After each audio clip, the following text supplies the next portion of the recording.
देखिए हर खबर यहीं पर, सब्सक्राइब कीजिए TV9 भारतवर्ष।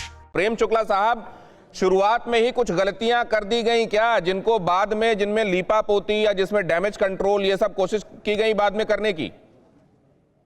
ये संकट ऐसा है कि भाई अगर शुरू के समय अगर लॉकडाउन उस समय लॉकडाउन नहीं कर दिया गया होता तो आपकी स्थिति आज क्या यही होती क्या? सिर्फ हमारे देश में क्या 70,000 कोरोना पेशेंट होते? ये विशेषज्ञों का भी कहना है कि भारत में कोरोना के मरीजों की संख्या दुगनी होने में 11 दिन का समय लग रहा है, जबकि यदि जहां पर लॉकडाउन करने में देरी की गई, विशेष करके यूरोपीय देशों में, वहां 2.5 दिनों में दुगना होने की संख्या हुई। तो लॉकडाउन का अच्छा परिणाम तो हर कोई बता रहे हैं, लेकिन अब इसको जो है कोई उसमें भी छिद्रान्वेषण करना चाहे तो ये उसका लोकतांत्रिक अधिकार है। दूसरी बात, इन्होंने अभी पप्पू यादव जी ने बड़ी प्रशंसा की महाराष्ट्र की सरकार। पप्पू जी देख रहा हूं मैं, आपके पास आऊंगा।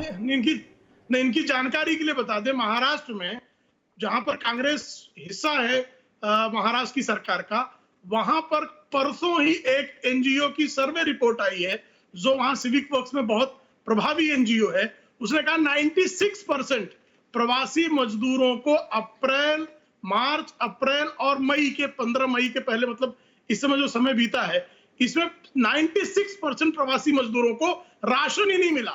केंद्र सरकार ने लॉकडाउन करते समय पहली बार में कहा कि हम जो राशन दे रहे हैं, जिनके पास राशन कार्ड है, जिनके पास नहीं, हर किसी को दीजिए। जो बिल्डिंग कंस्ट्रक्शन सेस है उसका 31,000 करोड़ रुपए राज्यों को केंद्र सरकार ने भेजा। महाराष्ट्र के बिल्डिंग एंड कंस्ट्रक्शन वर्कर्स के सेस में 9,000 करोड़ रुपए हैं, सिर्फ 450 करोड़ रुपए इश्यू हुए। अगर वो फंड भी सिर्फ लोगों को भोजन कराते ना, तो मुंबई जब सबसे अधिक जहां से पलायन हो रहा है, मुंबई में ये पलायन की स्थिति नहीं होती। मैं स्वयं मुंबई में बैठा हुआ हूं। राज्यों ने ध्यान नहीं रखा इसलिए पलायन हुआ है। पप्पू यादव इस पर कुछ कहना चाह रहे हैं? पप्पू यादव, आ रहा हूं प्रेम शुक्ला जी, और मैं उसके बाद डॉक्टर साहब के पास जाऊंगा समझने के लिए आगे क्या होना चाहिए। पप्पू यादव सर, मैं पहले ये बता देना चाहता हूं कि इनसे आप पूछिए, यदि राज्यों ने नहीं किया तो केंद्र की क्या जिम्मेदारी बनती है? एक 500 रुपया, ये क्या इनकी जिम्मेदारी बनती क्या है? 1,000 रुपया 1 किलो दाल 23 तारीख को मुख्यमंत्री सुशील मोदी ने 1 किलो दाल 26 तारीख हो गया। रामविलास पासवान ने कहा कि मेरे पास राशन कार्ड का कोई 14 लाख का कोई नाम नहीं है। लड़ाई चल रही है और 70 से 80 लाख मजदूर सिर्फ एक स्टेट के, बिहार के हैं। 5 करोड़ 40 लाख, लगभग 7 करोड़ मजदूर का सवाल है।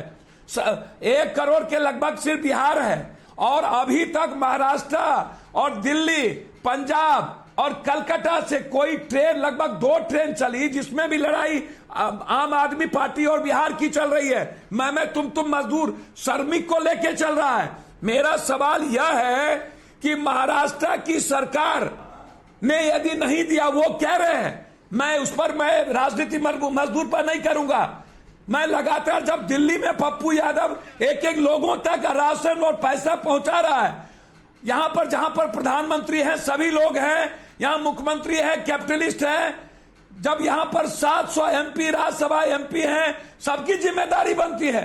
एमपी क्या कर रहे हैं? एमएलए क्या कर रहे हैं? जब ये चुनाव लड़ते हैं करोड़ों, 100 करोड़, 200 करोड़ रुपया, तो आप ये कह रहे हैं कि मजदूरों की कोई नहीं सोचता? प्रेम शुक्ला साहब, इस पैसे की क्या जिम्मेदारी बनती है? क्या ये भूख? आ रहा हूं अभय दुबे, अजय आलोक आपके पास आऊंगा। प्रेम शुक्ला जी के जवाब के पास मैं डॉक्टर साहब के पास जाऊंगा। जी, मैंने अभी इनको बताया, मजदूरों के संदर्भ में केंद्र सरकार ने सिर्फ बिल्डिंग एंड कंस्ट्रक्शन वर्कर के लिए 31,000 करोड़ रुपए इश्यू किए। सिर्फ महाराष्ट्र में 8,500 करोड़ का फंड है, लेकिन 450 करोड़ रुपए दे रहे हैं। तो अब अगर राशन का डिस्ट्रीब्यूशन किसके पास है? पप्पू यादव जी जानते हैं, केंद्र सरकार जो है पीडीएस डिस्ट्रीब्यूशन का कोई सिस्टम केंद्र सरकार नहीं रखती, राज्यों के पास है।